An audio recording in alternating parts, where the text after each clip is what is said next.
नमस्कार friends, railway academy YouTube channel में आप लोग का स्वागत है। आज का जो हमारा वीडियो होने वाला है फ्रेंड, वह बहुत ही इन्फॉर्मेटिव होने वाला है और इन्फॉर्मेटिव होने के साथ साथ आप लोग के लिए बहुत ही यूज़फुल होगा। क्योंकि मैं जब भी वीडियो बनाता था तो उसके नीचे या मेरे इंस्टाग्राम पे भी बहुत से पर्सनल मैसेज भी आए थे कि आप यह बताइए कि अभी मैं तैयारी शुरू कर रहा हूँ, रेलवे के लिए मैं तैयारी शुरू करना चाहता हूँ या किसी भी एग्ज़ाम के लिए मैं तैयारी करना शुरू करना चाहता हूँ और अभी मुझे समझ नहीं आ रहा है कि मैं क्या पढूँ। या यह भी हो सकता है आपने तैयारी शुरू कर रखी हो लेकिन अभी आपकी तैयारी वह बहुत ही शुरुआती दौर पे है। तो यह वीडियो आपके लिए बहुत ही इन्फॉर्मेटिव होने वाली है फ्रेंड, क्योंकि मैं हमेशा देखता था जब मैं तैयारी करता था तो कि बहुत से ऐसे स्टूडेंट थे जिनको यह समझ भी नहीं आता था कि उन्हें क्या पढ़ना है और कैसे पढ़ना है। मतलब उनका एक कहा जाए तो क्या आगे भविष्य में करना है, कैसे तैयारी करना है, वो उनको पता ही नहीं था। आज वो यह बुक पढ़ते थे, कल वह यह बुक पढ़ ले रहे हैं, कल वो चीज़ कोई बुक मैगजीन या उठा कर ले आए, आज पढ़ा नहीं कल पढ़ा।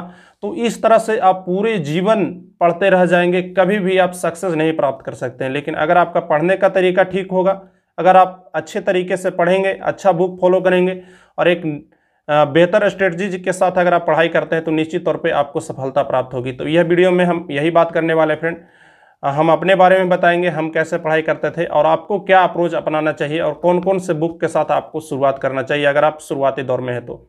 मेन जो सबसे पहली जो गलती करते हैं वह क्या करते हैं, जैसे मैं अपने बारे में बताऊं तो मैं जब तैयारी करता था तो जनरली क्या होता था कि आपके आस पड़ोस में पुराने जो स्टूडेंट होंगे जिनका बहुत दिनों से नौकरी नहीं लग रहा होगा वह आपको डराएंगे।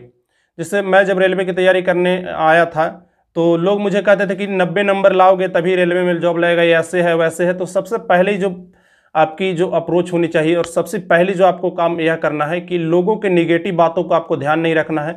आप यह सोचिए कि नौकरी लेना इतना भी कठिन नहीं है जितना आपको समझाया जा सकता है। लोगों का भीड़ लगा हुआ है, भीड़ में पढ़ने वाले बहुत कम है। तो अगर आप निश्चित तौर पर अच्छे से पढ़ाई करते हैं तो आपको कभी भी नौकरी लेने से कोई नहीं रोक सकता। मैं यह कहता हूं फ्रेंड, अगर आप 6 महीने अगर आप बेहतर तरीके से पढ़ सकते हैं तो किसी भी एग्ज़ाम, वन डे एग्ज़ाम को निकालने के लिए पर्याप्त है। तो सबसे पहले उन पुराने स्टूडेंट को जो 5 से 6 साल से तैयारी कर रहे हैं उनकी बातों को सुनना बंद कीजिए। बहुत से पुराने स्टूडेंट होंगे जो आपको हौसला देंगे, लेकिन बहुत से ऐसे पुराने स्टूडेंट भी होंगे जो आपको यह कहेंगे कि नहीं यार पढ़ने से तो कुछ होता नहीं, यहाँ पर सेटिंग हो जाता है, यहाँ पे कटअप ऐसे चला जाता है, ऐसे मैं पढ़ रहा हूँ, मैं इतना पढ़ रहा हूँ, मुझे नौकरी नहीं हो रहा था। पहली नंबर, आप निगेटिव चीज़ों को सोचना बंद कीजिए। मेरे साथ भी यही हुआ था, बहुत से लोग मुझे डीमोटिवेट किए थे और अभी वो वही है जहाँ पे उन्होंने 5 साल पहले वो मुझे यह बात बोल रहे हैं तो अभी तक वो यही बात बोल रहे हैं, उनका कुछ नहीं हुआ है, अभी तक वो ऐसे ही बैठे हुए हैं। तो सबसे पहले अपने माइंड में निगेटिव चीज़ों को नहीं भरना है। दूसरी जो चीज़ करनी है वह आप करनी है फ्रेंड कि आपको फंडामेंटल जो बेसिक बुक होते हैं उसको आपको पढ़ना है। कई बार ऐसा होता है कि आपको लोग सजेस्ट करेंगे कि अब लूसेंट से कुछ नहीं हो सकता है, आप मेगरा हिल्स की कोई बुक आपको बता देंगे या कोई और मोटी मोटी आपको बुक बता देंगे। तो जनरली क्या होता है कि शुरुआती दौर में मतलब आप क्या करते हैं, आपको अगर का खा नहीं सिखाया जाए और डायरेक्ट आपको कोई वर्ड लिखने के लिए दे दिया जाए और आपको कोई किताब पढ़ने के लिए दे दिया जाए तो क्या आप किताब पढ़ पाएंगे? बिल्कुल नहीं पढ़ पाएंगे। इसी प्रकार से फ्रेंड, अभी सबसे जो मेन आप गलती करते हैं वह यह करते हैं कि कोई स्टैंडर्ड बुक को फॉलो करते हैं। ये नहीं करना है, आपको कोई बेसिक बुक फॉलो करना है जो जनरली मार्केट में उपलब्ध हो और वह आपके बेस को बनाए, जो आपके मतलब जड़ को मजबूत करे, वैसे बुक को आपको शुरुआती में फॉलो करना है। तो वह बुक कौन कौन से हो सकते हैं? वह बुक हो सकते हैं लूसेंट के, वह बुक हो सकते हैं ऑब्जेक्टिव के, वह बुक हो सकते हैं किसी एनसीईआरटी का। तो सबसे पहले अगर हम बात करें साइंस के लिए फ्रेंड, तो साइंस के लिए आपको कैसे पढ़ना है? तो साइंस के लिए आपको लूसेंट को जरूर से जरूर प्रिपेयर करना है। लूसेंट बहुत ही शानदार बुक है, चाहे आप बीपीएससी की प्रिपरेशन कर रहा हो, रेलवे की प्रिपरेशन कर रहे हो, लूसेंट से शानदार कोई भी बुक नहीं है। लूसेंट को डेली आप टॉपिक बाय टॉपिक पढ़िए। जैसे आज हड़प्पा सभ्यता पढ़ लिया तो हड़प्पा सभ्यता पढ़ने के बाद अब आपको उसके ऑब्जेक्टिव करने का मन करेगा। अगर आप थ्योरी पढ़कर उसके जस्ट बाद अगर आप ऑब्जेक्टिव लगा लेंगे तो आप उसे कभी भी भूलेंगे नहीं। तो लूसेंट का यही ऑब्जेक्टिव आता है।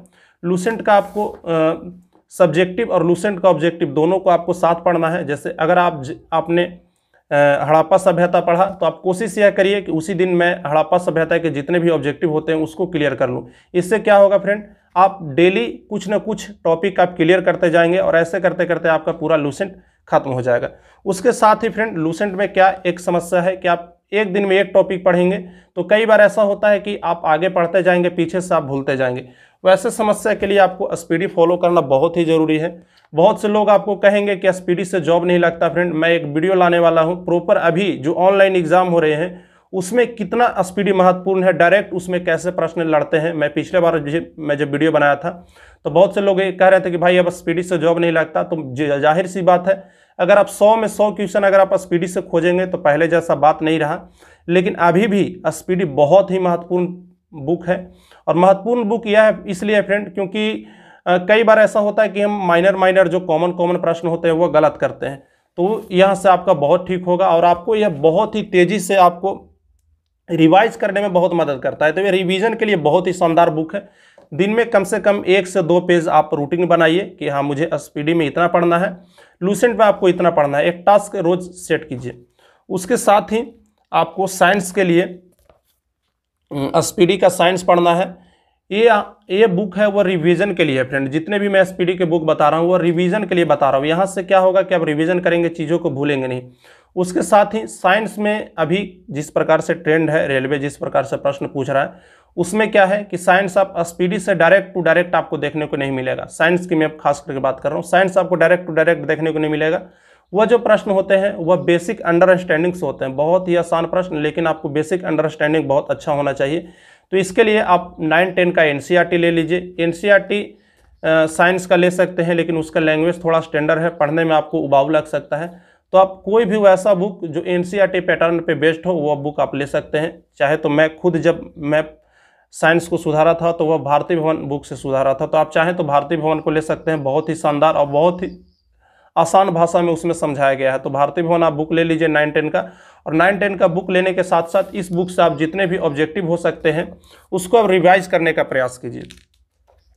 उसके साथ ही फ्रेंड बहुत से लोग ऐसे भी होंगे जिनको स्पीडी पढ़ना अच्छा नहीं लग सकता है, या हो सकता है उनको लूसेंट पढ़ना अच्छा नहीं लग सकता है।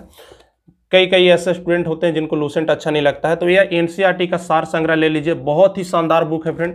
यह बुक में बहुत ही ईजी लैंग्वेज में आपको बताया गया है। एक पहली बात तो यह कि इसमें बहुत ज़्यादा आपको नहीं दिया गया है, और दूसरी बात तो यह कि इसमें बहुत कम नहीं दिया गया है, मतलब जितना ज़रूरी हो उतना दिया गया है। आप इस बुक को पढ़ के बीपीएससी तक के एग्ज़ाम को निकाल सकते हैं। और बहुत ही शानदार लैंग्वेज में और बहुत ही आसान भाषा में यह बुक लिखी गई है। तो एक बार आप जाकर के इससे बुक स्टॉल पर ज़रूर देखें, और बहुत ही शानदार बुक है। अगर आप लीजिएगा तो आपका पैसा बर्बाद नहीं होगा।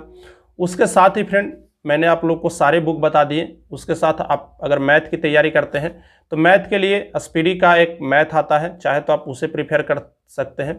लेकिन उसके साथ आपको क्या दिक्कत आएगा कि वह जब आप थोड़ा मैथ को जानते हैं, थोड़ा अच्छे से मैथ अगर आप बना लेते हैं तो भी आप उस बुक को पढ़िएगा, क्योंकि उसमें बहुत ज़्यादा ट्रिकी बेस्ड क्वेश्चन है। आपको ट्रिक से बताया गया बहुत ईजी लैंग्वेज में, तो वो थोड़ा आपको दिक्कत कर सकता है। तो शुरुआती दौर में आप किसी भी फंडामेंटल बुक को आप ले सकते हैं। जैसे सागिर अहमद का बुक आ जाता है, आर एस अग्रवाल का बुक आ जाता है। आर एस अग्रवाल से आपको सागिर अहमद का बुक बेहतर रहेगा, क्योंकि आर एस अग्रवाल में मतलब सिंपल क्वेश्चन को भी बहुत टफ वे में सोल्व किया गया है, तो उसमें आपको सागिर अहमद में थोड़ा ठीक तरीके से सोल्व किया गया। तो मेरे अनुसार से सागिर अहमद बेहतर बुक है आर एस अग्रवाल से, तो आप मैथ के लिए वो बुक ले सकते हैं। उसके साथ ही अगर आप रीजनिंग के लिए कोई बुक लेना चाहते हैं तो आर एस अग्रवाल की बुक आती है, फिर किरण पब्लिकेशन की बुक आती है। तो ये सब बुक में से आप कोई भी रीजनिंग के लिए बुक ले लीजिए। इसके साथ सबसे जो इम्पोर्टेंट चीज़ फ्रेंड, आप डेली पढ़ना शुरू कीजिए, क्योंकि कई बार ऐसा होता है कि आप मेरी वीडियो को देख रहे हैं या किसी के भी वीडियो को देख रहे हैं, तो वीडियो देखकर गए और आज बहुत पढ़ा लेकिन कल से पढ़ना बंद। तो ऐसा नहीं है, आप डेली रूटीन सेट कीजिए कि मुझे आज क्या पढ़ना है। आपका डेली जो डे होना चाहिए वह कुछ प्राप्त करने का डे होना चाहिए। कुछ आपको ऐसा होना चाहिए कि आज मैंने ये चीज़ प्राप्त किया। जब आप शाम को आपका डे खत्म हो तो आप यह सोचें कि हाँ मैंने आज लाइफ में ये चीज़ प्राप्त किया। निश्चित तौर पर अगर आप 6 महीने, मैं आपसे वादा करता हूँ फ्रेंड, अगर आप 6 महीने अच्छे से तैयारी करते होंगे तो 6 महीने में आप इस सारे बुक को कंप्लीट कर लेंगे, और उस स्टूडेंट से आप ज़्यादा बेहतर होंगे जो 6 साल से टाइम पास कर रहा है।